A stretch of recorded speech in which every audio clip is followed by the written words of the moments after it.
हे आहेत उकडलेले बीट. नमस्कार मंडळी.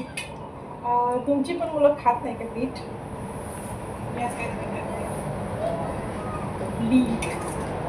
बीटची शेवपुरी.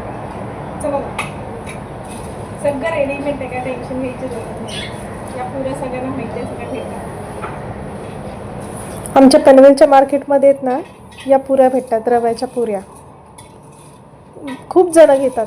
एक बाई दरवेळी येते, ती विकते. अक्षरशः एका तासामध्ये सगळ्या पुऱ्या त्यांच्या संपून जातात. आणि खरंच खूप छान असतात त्या पुऱ्या. मी असंच करते. ध्रुवला बीट आवडत नाही, ते रेड रेड दिसतं ना, तो खायला मागत नाही.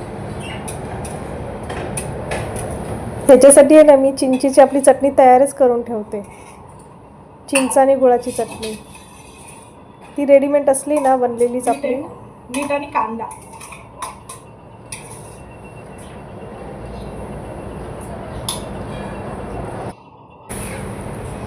मी याच्यात तिखटपणा येण्यासाठी कांदा टाकलाय, कारण की वेगळी तर मी स्पेशली काय चटणी टाकली नाही आहे तिखट.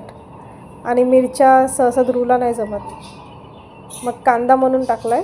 कांदा आणि बीटची कॉम्बिनेशन आहे ना, खूप छान येते. आणि वरतून अशी चिंच गुळाची चटणी, म्हणजे आंबट गोड तिखट तिन्ही कॉम्बिनेशन या शेवपुरीमध्ये ऑलरेडी झालेलेच असतात. ही माझी आहे चिंचेची चटणी. आता मी जाते स्कूलला, ह्याच्यासाठी देते नाश्त्याला. शेव झाला, आता ही झाली शेव, बारीक शेव मॅडम. याला मी प्रत्येक गोष्ट बनवण्याच्या वेळी आहे ना, बघायचंच असतं की आई काय बनवते, आणि मध्ये मध्ये टंगळामंगळी करत बसणार.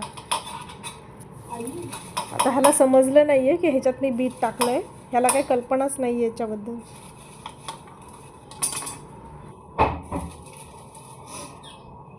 आणि मी म्हणून जाणून बुजून आहे ना, शेव पूर्ण कवर करते आहे. नंतर सांगणारच आहे ह्याच्यात बीट आहे. चला, आपली शेवपुरी रेडी आहे. कोथमीर आई स्वतःचा नाश्त्यासाठी देते. आईनी कंजूसी केली, मेथी नाही टाकली, कोथमीर नाही टाकली. आपली शेवपुरी रेडी. चला चलो, कंजूस शेवपुरी.